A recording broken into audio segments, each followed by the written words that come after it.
The pawn sounds like it is the humblest of chess pieces, but it is really one of the most powerful. When working together, pawns are the soul of chess. Pawns have a few strange rules, so make sure to pay attention. Pawns can only move straight forward, and they can only move one square at a time.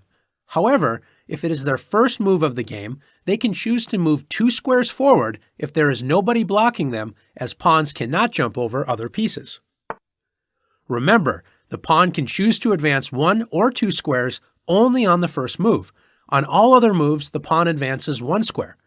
Pawns are also the only piece in chess that cannot move backwards. One other thing that makes them strange is that while they can only move straight forward, pawns can only capture diagonally, and they can only capture 1 square away diagonally even if it is their first turn.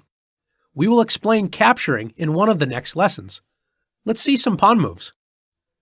In this position, since this pawn has yet to move in the game, white decides to move it 2 squares forward. Black, on the other hand, only advances this pawn 1 square.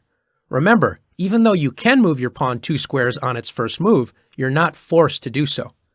White now advances the pawn forward, and now both pawns are blocked and cannot move.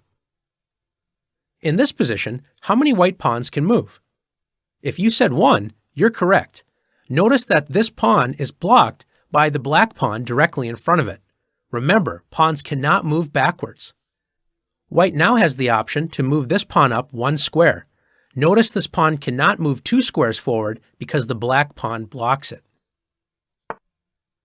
Now it's your turn to practice using the pawns.